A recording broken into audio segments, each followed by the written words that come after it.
आज हम लोग इस लेक्चर में एसिड एल्डिहाइड की प्रिपरेशन और प्रॉपर्टी के बारे में पढ़ेंगे। क्या पढ़ेंगे? एसिड एल्डिहाइड की प्रिपरेशन और प्रॉपर्टी के बारे में पढ़ेंगे।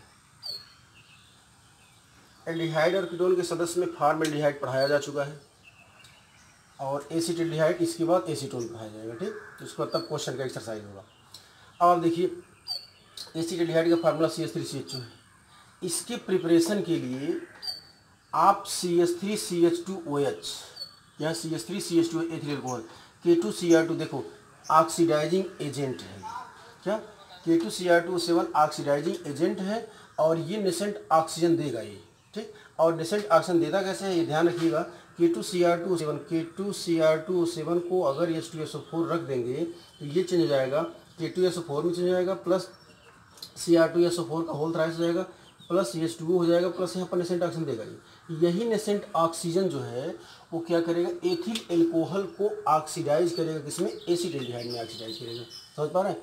अब उसके बाद ये भी ध्यान रखिए, अगर कैल्शियम एसीटेट का फार्मूला CH3C+O फिर O और यहाँ पर ये भी CH3C+O और O, ये मैं पढ़ा दिया हूँ। इसके मिश्रण को और प्लस HC+O फिर O और HC+O और यहाँ C, इन कैल्शियम एसीटेट और फार्मिक एसीटेट के मिश्रण को अगर हम गर्म करते हैं तो भी क्या बन जाएगा, हमारा एसिड एल्डिहाइड ही बन जाएगा। क्या बन जाएगा?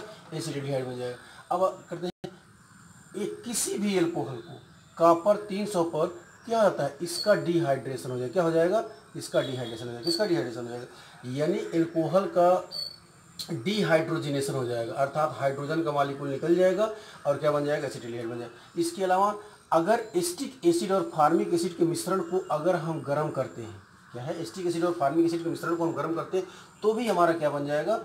एसिड एल्डिहाइड ही बनेगा। और ये भी ध्यान रखिए, इसको कहते हैं जेम डाइहैलाइड। क्या है? जब एक ही कार्बन पर 2 क्लोरीन होता है तो क्या कहते हैं? जेम डाइहैलाइड कहते हैं। और इसको ध्यान रखिए आप, अगर एक कार्बन पर 2 हाइड्रोजन है, उसका यह एक ही है, उसको अगर एल्किल हैलाइड को एल्कोहलिक या एक्वस से अगर क्रिया कराते हैं, जैसे एग्जाम्पल CH3 CHCl और Cl, इसका 2 मॉलिक्यूल KOH से, ध्यान रखें यहाँ पर एक्वस होना चाहिए। ठीक, एक्वस से क्रिया कराएंगे तो हमारा बनेगा CH3 और CH और यहाँ पर OH और फिर OH।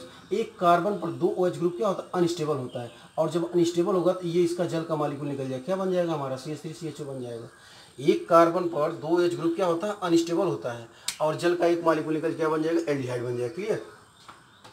अब आप ध्यान दें, इसके बाद इसमें PDBSO4 यानी एसिड हैलाइड CH3COCl और हाइड्रोजन से क्रिया, यानी पैलेडियम भी, इसको कहते हैं रोजेनमुंड रिडक्शन कहते हैं। इसको क्या कहते हैं? रोजेनमुंड, ROSEN, रोजेन, यही हम लिख देते हैं रोजेनमुंड, ROSEN, रोजेन MUND, रोजेनमुंड रिडक्शन कहते हैं। क्या कहते हैं?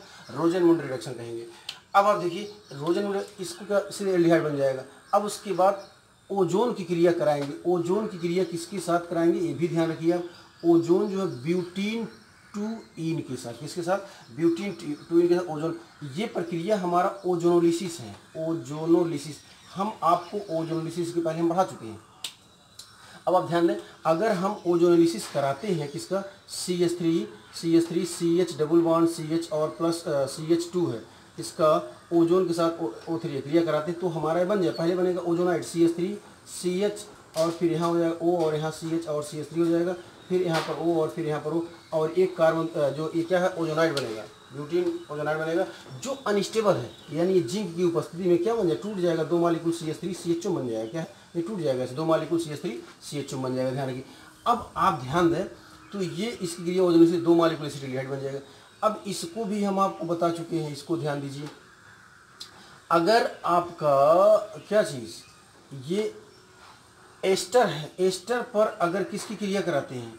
ग्रिग्नार्ड एजेंट की। और एस्टर पर देखिए HC, ये भी मैं बता चुका हूँ, CHO और COC2H5, ये एस्टर है, ये बॉन्ड ब्रेक कर जाएगा। ठीक, इस पर जो है CH3Mg ग्रिग्नार्ड एजेंट, हमने कहा था माइनस और प्लस में टूटेगा, क्रिया कराएंगे तो हमारा बन जाएगा HC डबल, यहाँ पर OMgX बनेगा, और ये O रहेगा, C2H5 रहेगा, और यहाँ पर हो जाएगा CH3 हो जाएगा।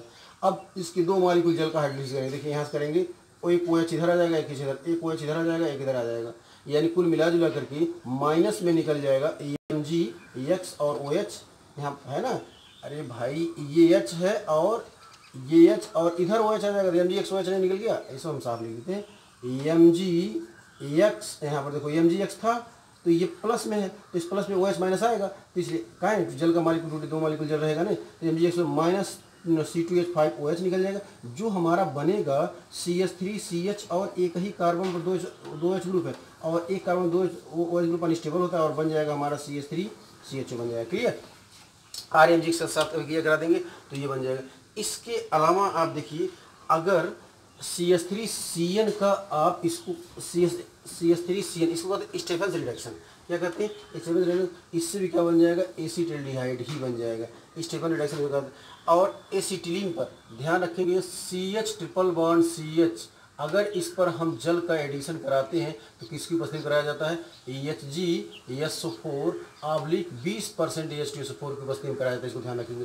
तो हमारा जो मॉलिक्यूल बनेगा वो इस पर एडिशन होगा तो CH2 डबल बॉन्ड CH और क्या बन जाए OH बॉन्ड ऐसे ब्रेक कर जाए। क्लियर, और जल का मॉलिक्यूल फिर इसी पर जो है फिर पुनः जल का मॉलिक्यूल का एडिशन होगा तो CH3 और CH और यहाँ पर OH और यहाँ पर भी OH हो जाएगा। ठीक, अब जो बनेगा एक कार्बन दो ग्रुप क्या होता है वो अनस्टेबल होता है, बन जाएगा CH3CHO बन जाएगा, -H2 निकल जाएगा। ठीक, एल्डिहाइड बन जाएगा। अब आप देखते हैं, ये देखिए इसका ये हो गया। अब आते हैं CH3OH, इसका ऑक्सीडेशन करा दीजिए किसी मेटल की उपस्थिति में तो ये भी बन जाएगा। ये सभी इन सभी विधियों द्वारा क्या बन गया है एल्डिहाइड बन जाएगा। क्लियर, अब एल्डिहाइड बनने के बाद इस एल्डिहाइड की प्रॉपर्टी देख लिया जाए, क्या है एल्डिहाइड की प्रॉपर्टी। एल्डिहाइड की प्रॉपर्टी में ध्यान रखेंगे, ये सब देखिए एल्डिहाइड की प्रॉपर्टी में अगर आप एल्डिहाइड की अपक्रिया किसके साथ लिथियम एल्युमिनियम हाइड्राइड के साथ कराते हैं, अर्थात इसका रिडक्शन कराते हैं, किससे बदल जाएगा एथिल अल्कोहल में बदल जाएगा। फिर इसी की अपक्रिया जो है एसिटिल्डिहाइड की अपक्रिया किसके साथ HCl और कंसंट्रेट HCl कराते हैं, इसको हम कहते हैं कंसंट्रेट HCl के साथ कराते हैं, तो भी क्या बोलते C2H6 बन जाएगा। समझ पाए ना। अब इसके बाद इसका इस पर एडिशन करा देते हैं किसको NaHSO3। ये हमने आपको न्यूक्लियोफिलिक एडिशन में बताया था आपको, जैसे CH3CHO पर अगर एडिशन होगा CH3 और यहाँ पर H और C double bond a bond ऐसे ब्रेक करेगा, किसका एडिशन होगा NaHSO3 का एडिशन होगा तो ये टूट जाएगा H प्लस और NaSO3 माइनस हो जाएगा। ठीक है, अब ये एडिशन होगा तो हमारा जो बन जाएगा वो CH3 और यहाँ पर H रहेगा और ये OH हो जाएगा और NaSO3 हो जाएगा। बस ये देखिए वहाँ है CH3CHOH CH3CHOH CH3 ये CH ही, इसको ऐसे भी लिख सकते हैं CH3 और ये CH और यहाँ पर ऐसे कर सकते हैं OH और NaSO3। ठीक है, और उसी तरीके से इसका हो जाएगा एडिशन, ये Cl का हो जाएगा। उसी तरीके से आप CH3CHO पर RMG से एडिशन करेंगे तो 2 डिग्री अल्कोहल बन जाएगा। कितने डिग्री अल्कोहल है 2 डिग्री अल्कोहल बन जाएगा। क्लियर, अब आप ध्यान दें, अब इसी तरह से आप इसी सब पर CH3CHO पर हाइड्रोक्सिल एमीन की अपक्रिया कराते हैं तो हमारा बन जाएगा CH3CH डबल बॉन्ड N और OH बन जाएगा। क्लियर, जल का मॉलिक्यूल निकल जाए। इसी तरह से आप CH3CHO की अपक्रिया जो है हाइड्रोजन के साथ कराते हैं तो CH3CH डबल बॉन्ड N और आपका हो जाएगा N और NH2 हो जाएगा। हाइड्रोक्सिल एमीन हाइड्रोजन के साथ कराते हैं। और अब इसके बाद अगर CH3CHO की अपक्रिया फेनिल हाइड्रोजन CH5NH2 के साथ क्रिया कराते हैं तो बन जाएगा CH3 और CH डबल बॉन्ड N और NH और C6H5 बन जाएगा। और सेमी कार्बोजाइड के साथ अगर आप कराते हैं तो सेमी कार्बोजाइड इसी CH3CHO ये सब एल्डिहाइड ही होगा। CH3CHO सेमी कार्बोजाइड के साथ कराते हैं वो भी कोई इसमें एक्टिव हाइड्रोजन एक पार्टिसिपेट करेगा ये वाला। ठीक है, ये मैं पहले आपको डिटेल में इसका मैं बता चुका हूँ। अब इसके बाद जो बनेगा हमारा CH3CH डबल बॉन्ड N और ये हो जाएगा हमारा NH और C double bond O NH2 semicarbazide हो जाएगा।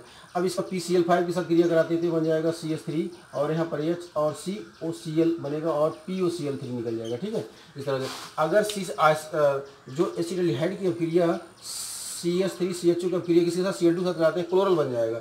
और अगर CH3CHO की अपक्रिया I2 और NH2 इसको कहते हैं हम आयोडोफार्म, क्या कहते हैं आयोडोफार्म है, ये आयोडोफार्म एक रिएक्शन। ठीक है, इसके साथ कराते हैं ये बन जाएगा। फिर अगर हम CH3CHO की अपक्रिया जो डाइल्यूट NH2 इसको कहते हैं एल्डोल कंडेंसेशन, ये बनेगा जो है और रिएक्शन का नाम है ALDOL एल्डोल CONDENSTATIONS क्या बन जाए एल्डोल कंडेंसेशन। अगर एसिटिल्डिहाइड की अभिक्रिया CH3CHO की अभिक्रिया किसी सिर्फ रिएजेंट के साथ कराते हैं क्या कहते सिर्फ, तो क्या क्या विलेन कलर कैसा हो जाएगा रेड कलर हो जाएगा। अगर हम फेलिंग CH3CHO की अभिक्रिया फेलिंग सोल्यूशन के साथ कराते हैं तो CO2 बनेगा और बन जाएगा CH3COOH तो बनेगा ही बनेगा।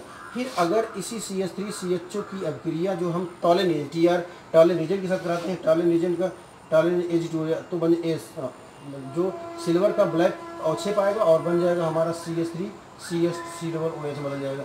अगर हम K2Cr2 CH3CHO की यानी K2Cr2 ऑक्सीडेशन करेगा, ऑक्सीडाइज गैस्ट्रिक एसिड में ऑक्सीडाइज कर देगा। अब इसी CH3CHO की अभिक्रिया जो है एल्युमिनियम इथाकऑक्साइड के साथ एल्युमिनियम इथाकऑक्साइड के साथ कराते हैं तो एस्टर बन जाए। इसको कहते हैं टिसेंको रिएक्शन, TISCHENKO टिसेंको रिएक्शन क्या कहते हैं टिसेंको रिएक्शन कहा जाएगा। अब आते हैं यानी इसी CH3CHO की अभिक्रिया जो NH3 के साथ कराते हैं तो ये कंपाउंड में CH3CHOH और NH2 बन जाएगा।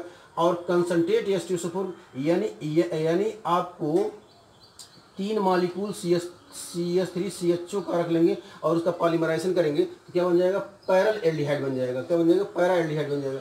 अगर N मॉलिक्यूल अगर CH3CHO का रखेंगे और उसके बाद किसकी उपस्थिति कंसंट्रेट सेल की उपस्थिति में तो क्या बन जाएगा कंसंट्रेट HCl की उपस्थिति में तो बन जाएगा क्या है मेटा एसिड एल्डिहाइड बन क्या बन जाएगा मेटा एसिड। ये एल्डिहाइड की प्रॉपर्टी है जो आपको जानना चाहिए। अब इसके बाद इसमें सब एक्सरसाइज आप करेंगे, कोई दिक्कत नहीं है, आप कर ले जाएंगे सब सारे रिएक्शन, ठीक है।